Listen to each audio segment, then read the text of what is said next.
So I want to talk to you. I want you to do a really big brain shift right now from the magnificent presentation you just heard to, and you may wonder, how do you get paid what you're worth? How this connects? Well, I'll show you how it connects.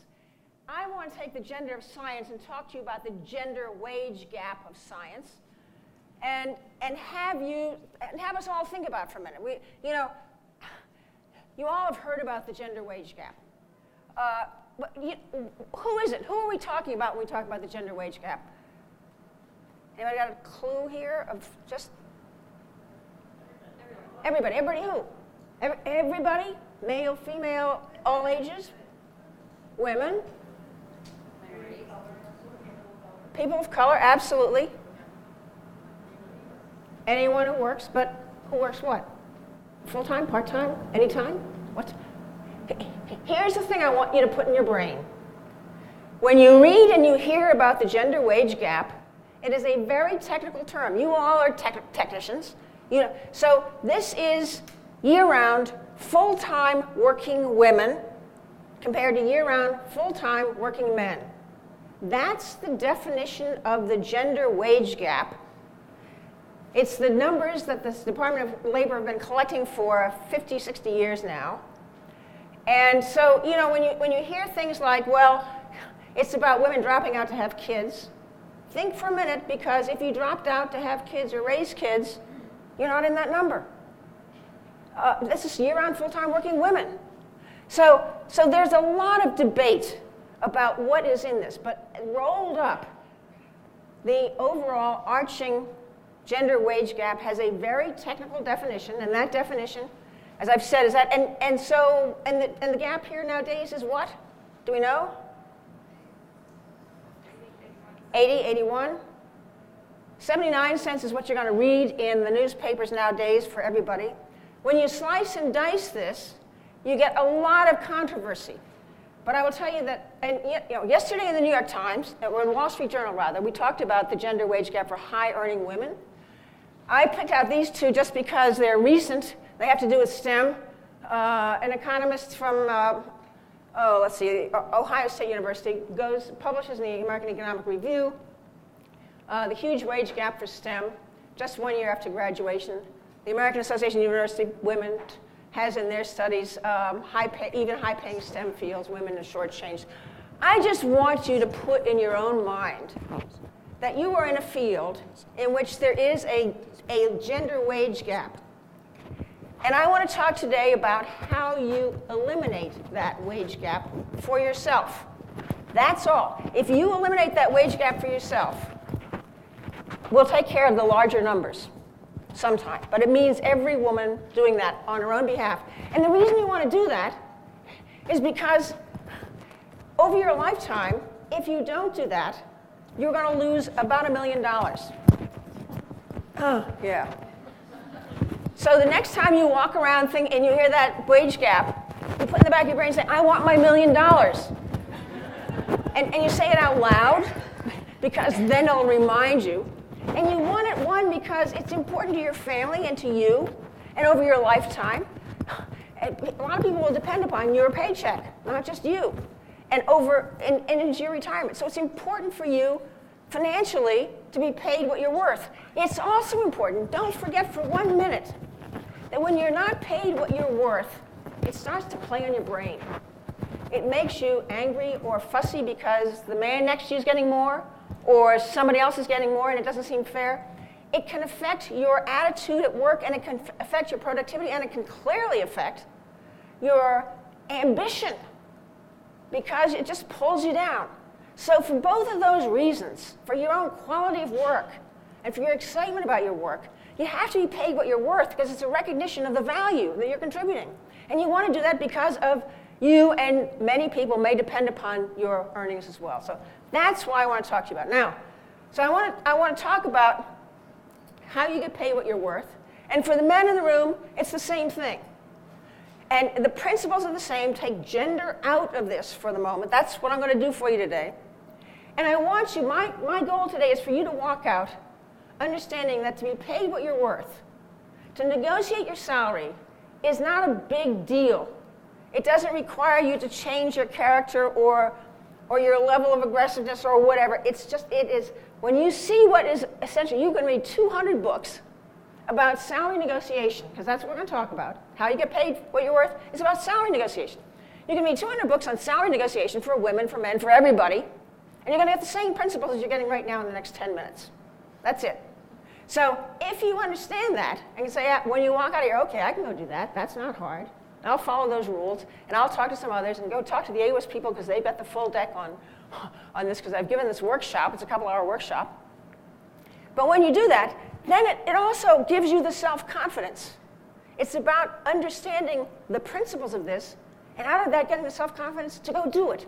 So that's what it is. Now, you can fall asleep after this, but I want you to remember, this is it. This is it. 3 things.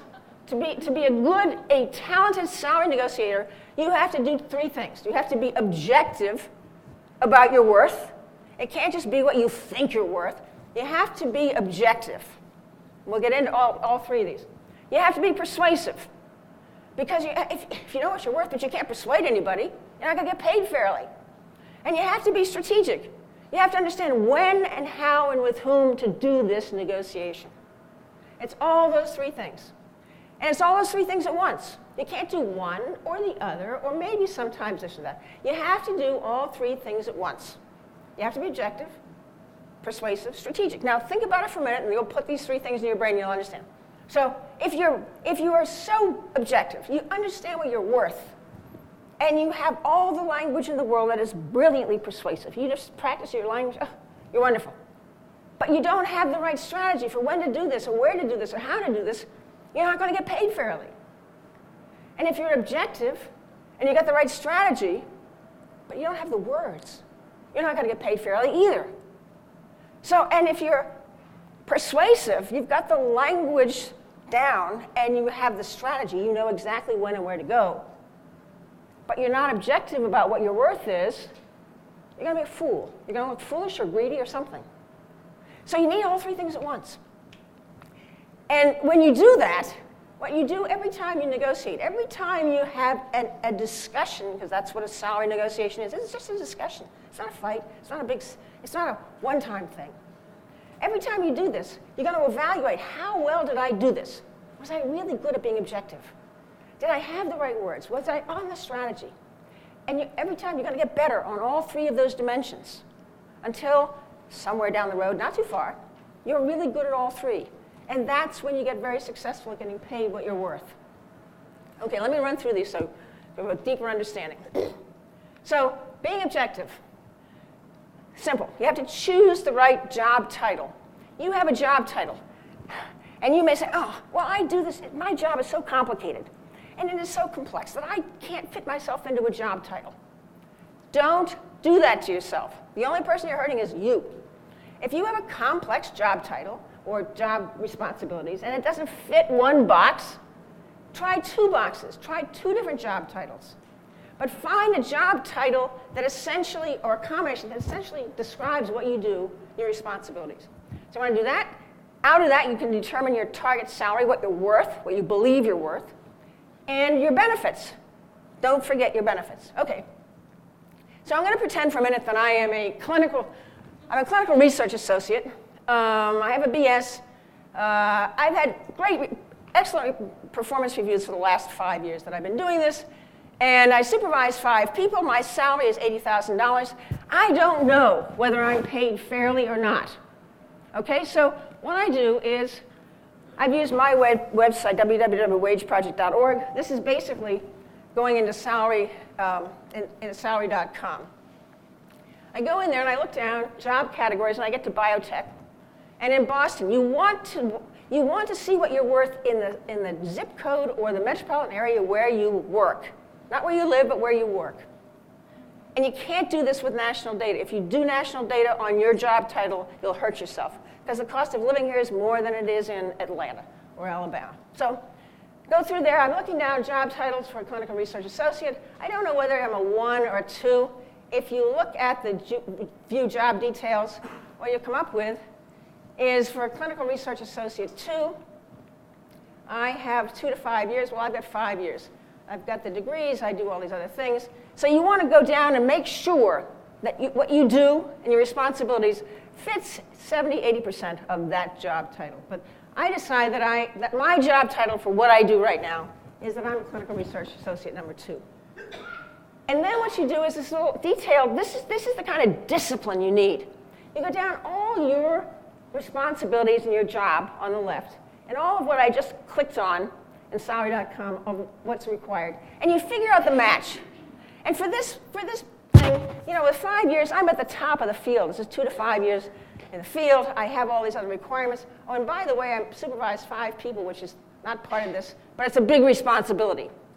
And I have all these other accomplishments. I was the most promising Metro clinical research scientist last year. You add your responsibilities and any other big things. And you see how well you fit or exceed or don't exceed that job title. And then let me go back here for a minute. See this view salary information? You get this for free. And for free, you get an algorithm and an approximation for this area with adjusted for cost of living and wage rates here. If you want to pay for whatever salary.com does for the specific things, you can do that. I'm not shilling for it. But this is a good approximation to start with. So you go down and you get a bell curve. And the challenge for you in figuring out what your worth is figure out where on this bell curve you're worth. Well, 2 to 5 years, and with managing 5 people and everything, I figure I'm making $80,000 now, and the median here is 85. So I am underpaid. But I'm underpaid by a lot because I exceed this. I'm not just average. And what you want to do to determine your worth is where you are on this bell curve and why. And be able to articulate it without playing games, but articulate it genuinely. Figure out here, all the books will tell you to be aggressive, but be realistic in how much you go down here. So I figure, I'm up here at least at 90, 94, somewhere is what I should be paid rather than 80. And then I want to see the benefits up here. Click on benefits, and I'm going to find benefits. The benefit just for the median is another $34,000. Don't leave the benefits on the table. That's a huge amount of money. But it keys off of your compensation. So you have to settle your compensation first. And don't start negotiating your benefits until you've settled that salary base. And then you go down here and you compare your benefits with your standard thing. And you've done it. You now have your worth and your benefit worth. And I figured out I need another at least $10,000 in benefits. So you walk in prepared for what you want to negotiate in benefits as well as your salary. That's it. Now, persuasive, I'm going to go fast because I'm going to run out of time. Persuasion, as I said, it's a discussion. That's all you're talking about. You have to be positive because nobody's going to hire you or nobody's going to give you a raise if you're sour, so don't bother. And don't be personal. Don't get into, I need this because I got to pay the rent. Your boss doesn't care whether you have to pay the rent or not. He or she cares about what the quality of the work you're doing, so never personalize this stuff. Be flexible. If you're flexible, you can hear what is needed on the other side. And be objective. Well, you know that one. So objective language opens up a discussion. And the art form of this is to translate into what your boss or your company needs, your lab needs, and how your value is working through that, fulfilling those needs. So you practice your pitch. A 5-minute pitch is all you want to do. And with a language here, according to my research, so that you're showing this is data-driven. And my normal duties, but I exceed that. Here's my goal. Your goal is this for the boss bringing the stuff in, and I help you do it. You practice your objections. If you're honest with yourself, you're going to know what the objections are from your boss, and you need to think through and practice what your response is going to be beforehand. So if he or she says, I'm already the highest paid clinical researcher, you're going to say, that's not it. I don't care about comparisons. This is about me and my value. Because parenthetically, what you now know is I could go walk out the door right now and find another lab and make $90,000. You don't have to threaten that. You have to don't say that. But at least you know it in the back of your brain, okay? I don't have the budget. Well, you get smart. You say, well, I looked at the budget. You haven't hired somebody else. Can't we use the tailings on that because you didn't hire this person from last year? Or there's somewhere else in the company or the lab that hasn't been paying. Do your homework on the budget so it's not an excuse. And then finally, well, I can't sell it to the CEO or the lab head or whatever. And you say, well, if you agree with me, well, then the two of us ought to go sell it because you've got no better support than your boss going up there. Okay, Then, anticipate the final response from your boss. He or she says, yeah, and you say, thank you. And then you say, I can only give you this much of a raise. Well, I want to come back again. Let's keep talking about this. It helps you to come back because you keep practicing and learning how to do this and how to move the dial. So make sure, and you want to come back in a couple of weeks or a month or something, not off the table. It's important. This is important to me. It matters to me and my family. I need to make sure that I'm being paid fairly and understand what I need to do or get there. I'll wait until next year, put it in the budget. Here's your line there. You say, you are so important to this operation that you may not be here next year. You may have moved up. Let's put it in writing. Just so you've got something memorialized. If you're going to get that raise and it's acknowledged and it's in the budget for next year, let's make sure it's there. And no, you think about that response down here. The art form here is to keep this. If it's a no, a final no, can we discuss this some more? You may be so ticked off you want to walk out, but you never want to say that. All you want to do is say, when can we discuss this again? Because it's important. Okay, strategic, 2 things. Let me just sort of say, quickly I'm going to go through getting a raise and when you start a job or shift a job. Those are the 2 different strategies. In terms of a raise, I need $10,000 raise. If I take that out of the budget for next year's raise, if I go in the normal cycle, I'm going to be killed because it's going to eat into somebody else's raise. So what I want to do is find a time. I just brought in a huge study, a time that really works for me, and then I'm going to walk in there, and I'm going to give my 5-minute pitch, and then I'm going to shut up. After you've given your pitch for a raise, shut up. Don't say a word. It's the hardest thing in the world. I'm on a time limit, or I tell you my political story, so I'll tell it to you later offside. But look, if you just be quiet after you've given your here's what I need. Here's what I need to be paid fairly. And that's all this is, being paid fairly. Here's what I need. And then you shut up. A little play unfolds. And you never know how what's going to happen. He or she may say, I don't have it in the budget, or, oh, terrific, or whatever. You will never know how that response comes if you talk over it. And it's the hardest thing in the world just to stay quiet, but do it and wait and see. Okay, and then you make your 5-minute pitch, you shut up, respond, and then after you've got this response, now let's talk about my benefits. Because you're going to have to bring this up yourself. Okay, finally, you're going to switch to a new job or you're just starting. There are 3 points, and 2 of them are most important. Keep in mind that your salary negotiation only starts after you have a job offer. There is nothing to discuss before that. And your challenge is to not fall into the trap of discussing your salary before you get the job offer. Because if you do, it's going to hurt you. You can't win. You really can't. You have to know what you're worth. We've done that. You're going in fully prepared right now. And don't be the first to mention a salary. Now, that's hard to do, and so you have to practice this one too. So you think, the interviewer says, well, I assume you can accept what the salary that was advertised. And you say, let's discuss this job, because I don't have a job offer yet. I care about the job, let's discuss it. The interviewer then keeps pushing you. You must have some salary in mind. You say, you know better than I do what this job is worth. Pitch it back. Think about those lines. The best one that I recommend, if you've gone around, is don't waste my time, tell me what you want. I will consider any reasonable offer. And what you're saying here is I'll consider. This is a negotiation. And reasonable says I've done my homework. I know what this salary range is. And it's a nice, tasteful way to do that. So you keep throwing this back until you have a job offer. Then the art form is to duck. Now you've got the job offer. So what do you want? What's the salary? And you have to keep throwing this back. You know better than I do. My research tells me from salary.com or some other place, here's what the job is worth, or I'll consider any reasonable offer. Keep doing this until finally that person says, okay, here's what I'm going to offer. As soon as that person says, here's what I'm offering, listen very carefully to the precise language. Because it's either, here's what I'm offering, parenthesis, take it or leave it, or it's, here's what I'm prepared to offer, and it's an opening for you to start this negotiation. Here's what I think it's worth, and so forth. So even if it's a take it or leave it inference there, That's not the end. Remember that, 1 second. It's not the end because basically you can test it. Keep in mind, once you got that job offer, there were tons of, they interviewed tons of people. They went through a long process. You were finally the one that's left standing. And so they don't want to go back through that process again. It's time consuming.